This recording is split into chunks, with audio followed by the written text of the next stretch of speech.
Think back to your last birthday. You can see it, can't you? The cake, the faces, the exact words someone said to you. It feels solid. It feels real. But what if none of it actually happened the way you remember it? Your brain didn't film that moment. It didn't store it like a video file, waiting to be replayed. Instead, every single time you remember something, your brain is rebuilding it from scratch. And every time it rebuilds it, it changes a little. This isn't a flaw. This is how memory was designed to work from the very beginning. For most of human history, nobody needed a perfect record of the past. What they needed was something far more useful. They needed a usable story. Picture your ancestors 40,000 years ago. A hunter remembers a river crossing where a predator once attacked.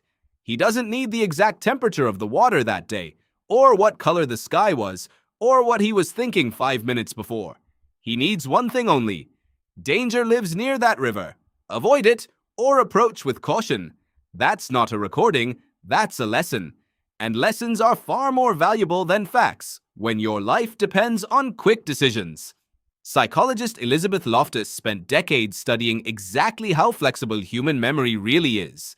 In her famous research, she showed that simply asking people leading questions about an event could change what they remembered seeing. People recalled stop signs that were actually yield signs. They recalled cars that were never there. They weren't lying. They genuinely believed these false details were real. How could that be possible?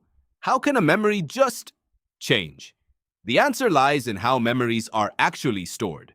When you experience something, your brain doesn't save one complete file. It breaks the experience into pieces. The sounds go one place, the emotions go another. The visual details, the smells, the sense of time passing, all scattered across different regions of your brain like puzzle pieces tossed into different boxes. When you remember something, your brain has to go find those pieces and reassemble them. And reassembly is not the same as playback. Every time you pull a memory back together, your brain uses your current knowledge, your current mood, and even things you've heard since the event happened to help fill in the gaps. It's not malicious. It's not even really a mistake. It's your brain doing what it was built to do, filling in blanks efficiently, using whatever information is most readily available. This is called reconstructive memory. And once you understand it, a lot of strange things in your life start to make sense. Have you ever argued with a family member about how an old event really went? You both remember it. You both feel certain. And you both remember it differently. Neither of you is necessarily lying. You're both telling the truth as your brains reconstructed it. Here's where it gets even stranger. Neuroscientist Karim Nader ran a series of experiments showing that every time a memory is recalled, it becomes temporarily unstable, almost like a file that's been reopened for editing. During that window, the memory can be altered, and then it gets saved again, slightly different than before. So the simple act of remembering something changes it. Think about what that means for the memories you return to the most. The ones from childhood, the ones tied to people you love or people you've lost, the ones you tell at parties, the ones that define who you think you are. If those are the memories you revisit again and again, they may be the ones that have drifted the furthest from what actually happened. That's not a flaw in your character. That's just how the system works. So why would evolution build something this unreliable? Wouldn't accuracy be better? Not necessarily. Cognitive scientist Daniel Schacter has argued that memory and imagination rely on many of the same brain systems. The same network that lets you recall your last vacation also lets you imagine a vacation you haven't taken yet. The same network that lets you remember a conversation also lets you mentally rehearse a conversation you're about to have.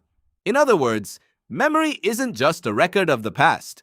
It's also a simulator for the future.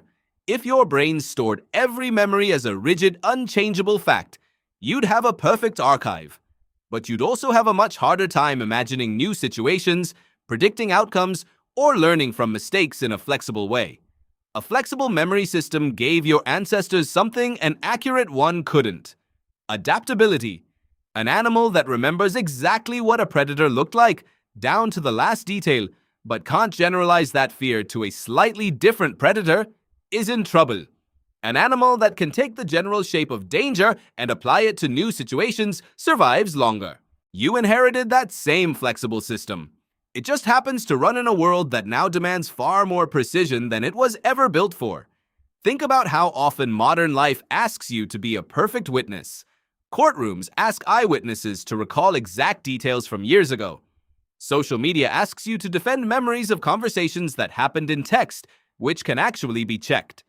Arguments with people you love often hinge on who said what, exactly, and when. Your brain was never built for any of that. It was built for a world where the goal of memory was survival, not verification. And here's the truly strange part. The more vivid and emotional a memory feels, the more confident you are that it's accurate. But vividness and accuracy are not the same thing.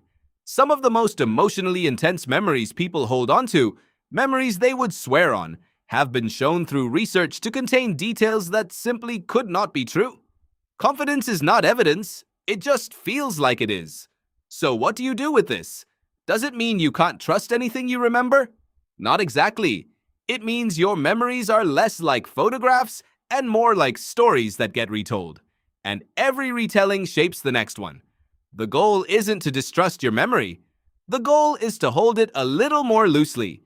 To recognize that the version of an event living in your head today might be the 15th draft, not the first. Your ancestors didn't need a perfect past. They needed a useful one. A past that taught them what to avoid, what to seek, and who to trust. And maybe that's still what memory is doing for you, every single day. Not preserving your life, reconstructing it, shaping it into something you can carry, use, and learn from. So the next time you're certain about exactly how something happened, think back to your last birthday. Is it really the cake you remember? Or is it the story you've been telling yourself about the cake, one retelling at a time?